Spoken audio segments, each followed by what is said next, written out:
If you're new here, and even if you're not, one of my most popular and most watched videos is actually how to increase your femininity, or like 5 things to do to become more feminine. There's a reason that that video was so popular. It is because I think that innately all women want to know what their power is, and the power of the female is femininity. So today I'm going to be going over a list of things that I do that make me feel more feminine.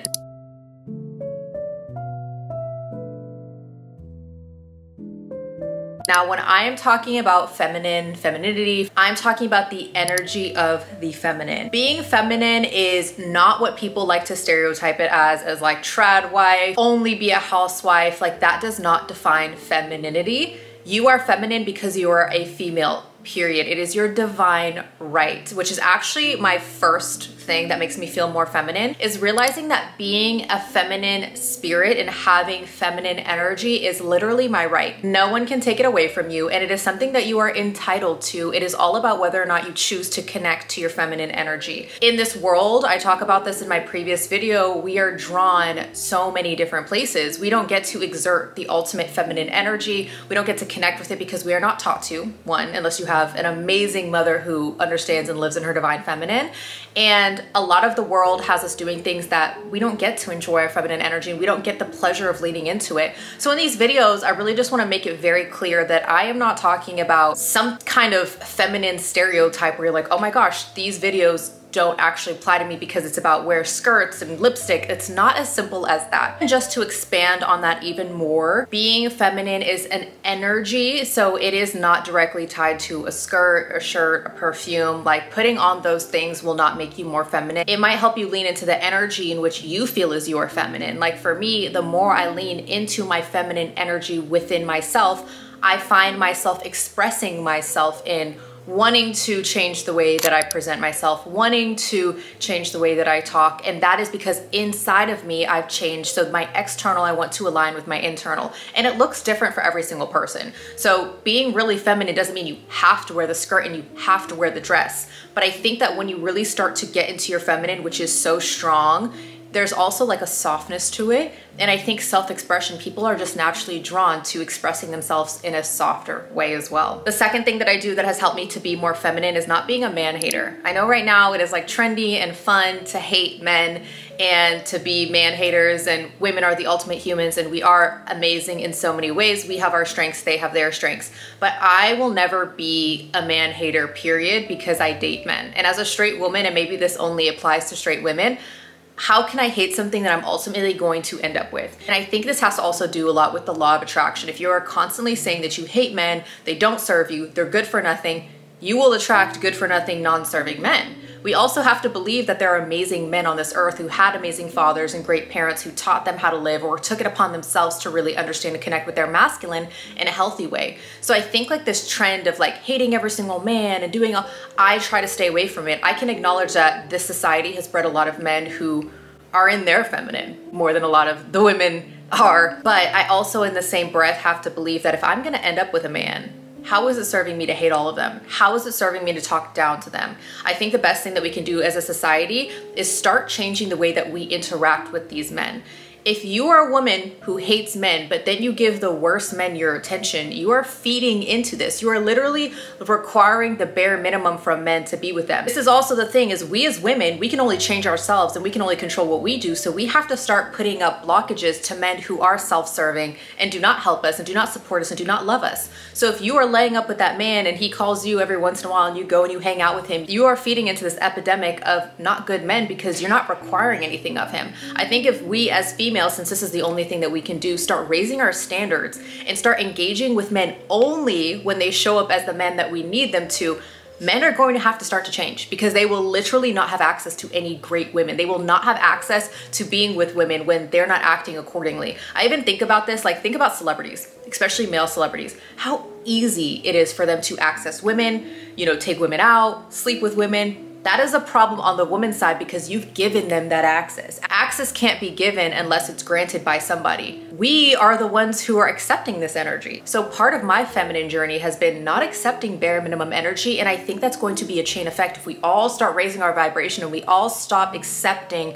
the bare minimum, these men can go date themselves. You know what I'm saying? You can only control you. And so being more feminine really means like raise your standard and really stick to that. This even goes into my next point, which is use your discernment more. We are given discernment as humans. We are given this ability to read energy and listen and come to a conclusion and understand things, but we don't always use it. We don't use discernment when we're dealing with people. So we get to engaging in relationships and friendships with people who energetically aren't aligned with us, and we are wasting our energy on them. And when you waste your energy on someone, it depletes you. It depletes your feminine energy, and it makes you feel hard. It makes you feel angry. It makes you feel like you're hitting your head against a brick wall. And part of the feminine is to be in this flow state, and to be in this state where everything is working for you and you're attracting everything and you feel really good at where you are and you feel creatively drawn and all these different things. But that can't come when you're constantly engaging with people who are determined to misunderstand you.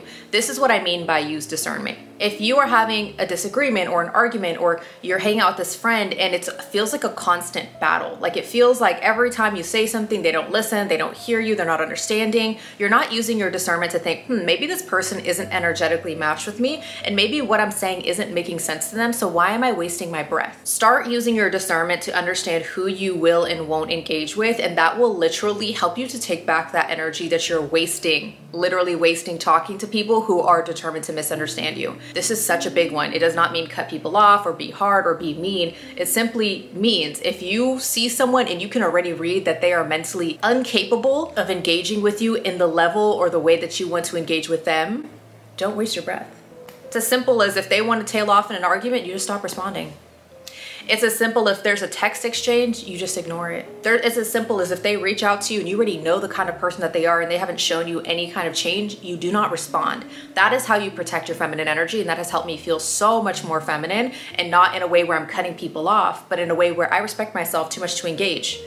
No need to engage. Next is dressing in a way that makes me feel confident. Feeling more feminine means you don't have to rely on trends to give you an idea of where to go with fashion. You can, but it means that you're not changing with every single season and following someone else. Things that make me feel more feminine to me actually are like wearing dresses and wearing outfits that fit me really nicely, like nice beautiful sweaters and nice materials, and those different kinds of things is what makes me feel confident. I don't necessarily feel my most confident wearing someone else's style, which is what I used to do when I was younger. I used to just mimic every single trend and style, or I'd follow girls and I really liked the way that they dressed, but when I put it on, it just didn't feel as good on me. So it's like really start evaluating yourself outside of the trends, outside of the social media. Just because that looks good on her doesn't mean that it's going to look good on me. So really start to think, what actually makes me feel my most confident? And confidence doesn't come from the validation of wearing something. So like, say you're going to the club and you're like, the less clothes I wear, the more attention I will get. That is not real confidence, because confidence doesn't need to be validated by something. So when you're thinking about what to wear, are you thinking, I want to wear this because it's really sexy and it's going to get me a lot of stares and it's really tight, so I'm going to get a lot of attention? Is that where you're getting your confidence from? Because if so, you might have to really touch grass and tap in with yourself and think, is this actually confidence that I'm getting, or is it validation? Because confidence and validation are two very different things. And so once I started dressing in what made me feel confident and not necessarily validated, it changed a lot, because it's like, feeling sexy within yourself is one thing, but dressing sexy to get attention is a completely different thing. Next is I started to try to find a balance between chasing and attracting things in life. When I was younger, I was using a lot of my masculine energy to try to chase every single thing. I was chasing my dreams, chasing my goals, chasing this diploma, chasing the side hustle, and that mentality of chasing, just even using that word, will really take you out of your femininity, because a lot of the feminine is attracting. It is being. And that is what's so beautiful about the more that I have tapped in, the more I feel feminine, is like, I'm just thinking, how can I become this person versus how can I chase and grab that thing, whether or not I'm that person. Those are the two different mindsets. Now, this is not to say that in life you can't go after your goals. It's not saying sit at home, be pretty, and great things will happen. That is not at all. But it's the difference between banging your head against a wall and trying to open a door that has not been opening, or stepping back and saying, maybe that's not for me right now. Let me just work on myself. Let me continue to work on myself and let me try another opportunity. You're wasting energy by chasing, exhausting yourself towards something that doesn't seem to be working right now. Being in your feminine is knowing, okay, I'm gonna step back, I'm gonna rest a bit, I'm gonna work on myself because maybe there's something in me that's not aligned with this opportunity that I'm trying to get. Maybe I don't have the education level. Maybe I haven't looked into myself to say, hey, am I qualified for this? Maybe I haven't looked into myself and said, energetically, do I even want this job? Do I even want this man? Do I even want this to live in this place in life, and why? Really start asking yourself these questions. The more that I found balance between not always chasing and trying to attract, the more that I feel myself, the more that I feel I'm safe, the more that I feel feminine. And that's really what it is, because a lot of the feminine energy attracts. Like when you're standing, this is a great example. If you are out at a bar and you are standing there and you are being your best self, you are having a drink and you're laughing with your friends and you're having a great time, and a man comes over to you and introduces himself, that is attracting. That is being the best you. That is really just staying in your lane, living, doing what's fulfilling to you, and someone just finds that energy so attractive that they're drawn to it. Now the second scenario is you chasing. So you're at the bar, you're drinking your drink, you're kind of fidgeting, you're looking around, you're trying to make eye contact with, some men who are looking maybe this way. Then you make it to the next man, you're like, okay, like come over here. Like you're really trying to chase this man. You're really trying to chase this situation that you're trying to create on your own.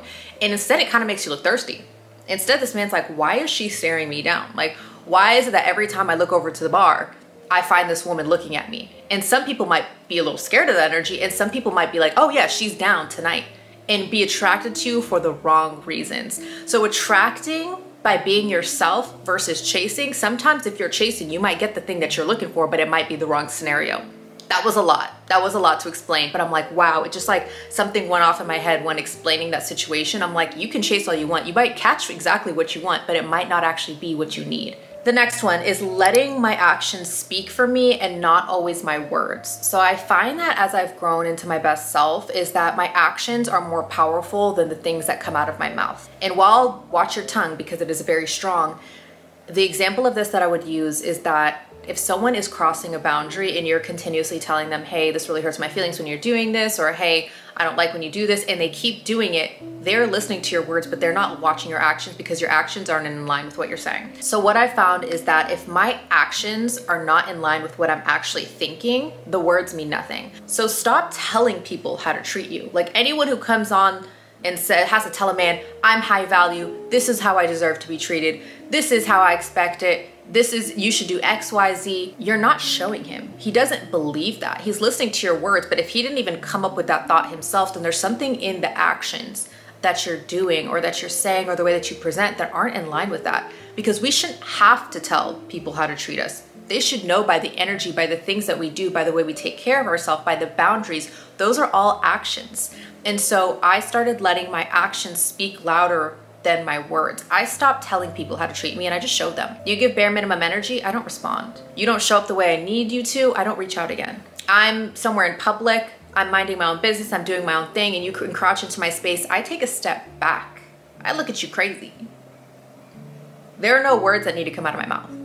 We're in an argument, you're saying things that aren't in line, and I don't like the way that you're disrespecting me, I keep my mouth quiet. I leave. We're not going back and forth. We're not disrespecting. These are all just examples. So whatever stage in life, whatever applies to you, take it as you want, but let your actions show people how to treat you. When you're showing up to a job interview and you are dressed in regular t-shirt, some jeans, a sweatshirt, how are people going to treat you simply based on the actions that you took to put those clothes on you this morning? Instead, think about the energy and the way that people would treat you if you woke up that morning and you put on a collared shirt, a blazer, a pair of khaki pants, or whatever, pair of slacks and heels. Those are two very different energies walking into a room. Guess how each one of them is going to be treated? They're going to be treated by the ways that they acted, not the things that they said. Doesn't matter how smart you are. If someone is reading you and looking at you and they're like, she didn't even put in the effort to show up today looking accordingly, that's probably not someone that we need on our team. The person who might be less well-versed in whatever you're doing, took the time to wake up extra early, put herself together, looks really put together, you have no idea how much that influences the way that people will treat you. I want you to really start taking note of the way that people treat you when you're dressed in sweats and you just look like you rolled out of bed versus when you put on clothes, you do your hair, maybe you put on a little sunscreen, whatever. Start to take note of how people actually treat you, because I found that it's so vastly different. It's not fair, but it's real. Next thing is watching my tongue. This has helped me so much. One, watching your tongue, because everything that you say, everything that comes out of your mouth is a spell. If you talk negatively on your life will be negative. If you talk highly of your life will be high. If you talk positively about things, things will have a great outcome. Watch your mouth, because everything that you say will somehow become a spell and somehow eventually come true. So if you think that you're really beautiful and you compliment yourself and you talk really kindly about yourself, guess what? You're gonna love yourself, because your subconscious is gonna constantly hear that and be like, you're the most beautiful girl on the planet. You're the sweetest, kindest, most loving person in the world. Why would anyone think any different? And then my actions are gonna align with that. But when you're like, oh, I'm a horrible person, I'm ugly, I'm all these things, your brain is gonna be like, heck yeah, you are. You are ugly. You are lazy. And guess what? Your actions are going to align with that. So really watch the tongue. And also even with swearing and cussing and not being able to read the room. Cussing and swearing, it's not innately not feminine, but at the same time, it is not an energy that aligns with the feminine. Like, why do you need to overly cuss all the time to get your point across? Why are you in a public place screaming at the top of your lungs, cussing and using the F word and using the B word and calling people Bs? Again, like, the tongue is a spell, and like, cursed words are meant to curse people. They're meant to put people down. They're meant to be used negatively. So the amount of cursing that you do, let's touch it down a notch. Let's lower it down a notch. I feel like the more that I work on watching my tongue, even when I stub my toe, instead of like wanting to say the S word or saying all these different things, I'll say shoot. Like, it's so little, but it does something to your brain, and it does make you feel more feminine. It makes you feel like you present better. It makes you feel like the way that you talk and the things that you're willing to say are so much more filtered, which is so important to know how to filter the things that come out of your mouth. You should not be saying every single thing that comes to mind, because the mind is always running. And if you are one of those people who see something and they immediately blurt something out, you have no self-control. So the power of the tongue is so important. So just watch the things that you say. Being kind to people. This is so shocking, and a lot of people do not subscribe to this nowadays, but being kind to people online and offline is so important to feeling more feminine. There's no reason that you need to be beefing with people. There's no reason that you need to be rude to baristas or even waiters or service workers. It does not matter. You should be kind to people. You should be extending the same kind of love that you give to yourself to other people, and I'm a huge believer in this. So if you find yourself wanting to be rude to people, cuss them out, say hateful things about them, it's like you really have to look inside and say, am I treating people the way that I'd want to be treated? Be kind to people. There's no reason that online hate should be at the level that it is right now, because people are contributing to it. Stop bullying people. Be kind. Being kind to other people actually feels so good. Start doing it. Start complimenting people. Start going out of your way to tell the older woman on the bus that she looks amazing and her blouse is really nice. I consciously make it an effort to compliment people in real life, not just online. You can do it online, that's great, but go out of your way, because you never know what someone is experiencing. And that's one of the things that I've really started to have is empathy, is that person who's giving you attitude, you have no idea. Maybe their parent passed away, or maybe they are feeling really insecure, or maybe they just got not accepted to the college that they wanted to go to and they still had to show up for work. Like, give people empathy. Be kinder in all situations. Even in situations where you're angry, it is totally fine to get angry. It's totally fine to feel upset, but understand that, is it valid where I'm putting my anger? Is this person the person who should be receiving my anger? Especially with customer service. A lot of the times the people that you're talking to on the phone are not the people who did you wrong, are not the people who are responsible for what happened to you. So watch the way that you talk to strangers. I don't want this to be too long, but last but not least, female bodies, all female bodies are feminine in every single shape, in every single size. They are feminine because you are a female, okay? So one of the biggest things that helps me feel more feminine is understanding that my body is feminine. Like, you don't have to have huge boobs, tiny waist, big butt. Every single thing that the media tells you have to feel feminine. Now, am I opposed to surgery? Absolutely not. Like, do what makes you happy. If you feel more confident with a pair of boobs, or if you feel more confident with a BBL, do you, but just make sure that you know that no matter what, at the end of the day, you're doing it for yourself and you're knowing that it comes from a place, not a place of insecurity, but a place where it would make you feel more fulfilled, and a place where you understand and it's justified where that feeling is coming from. I just think it's really sad that our society has told women who are very athletic or very skinny or oversized, whatever it may be, that they're not as beautiful and they're not as feminine. You are feminine and you are beautiful in your body because it's your body, period. It does not matter if you are super athletic and have a lot of muscles. It does not matter. No matter what shape and size you are still sexy, you are still feminine, and we have to normalize that. Like, let's normalize that every single body is different and every single body is still feminine. Now, body talk is a very sensitive thing because it's very personal to people because we all have bodies, but one thing that's really helped me to be more feminine is taking good care of myself. It's making sure that I am watching the things that go in my body and treating my body like a temple. So every single body shape and size is feminine, but one thing that's really helped me to be feminine is loving my body where it's at, and if I want to make changes, I know why I want to make changes, but also treating my body as well as I can. Really taking care of my body, really trying to invest in my health and my wellness and my mindset. That is one of the most feminine things that anyone can do, and something that I absolutely love. And if you continue to watch my videos, I hope to just increase your femininity, help you with anything wellness and mindset, and just keep pouring into you. I appreciate you guys for watching this video. I really hope a lot of these topics resonated with you and that it just changed something inside of you in the way that you look at yourself and the way that you feel about yourself. These things really work for me, and I have so many other things that I do and the ways that I think that make me feel super feminine. So if you guys like this video, let me know and I will make another one. I'll make a part 2 or something, but if not, I will see you guys in the next video. Mwah.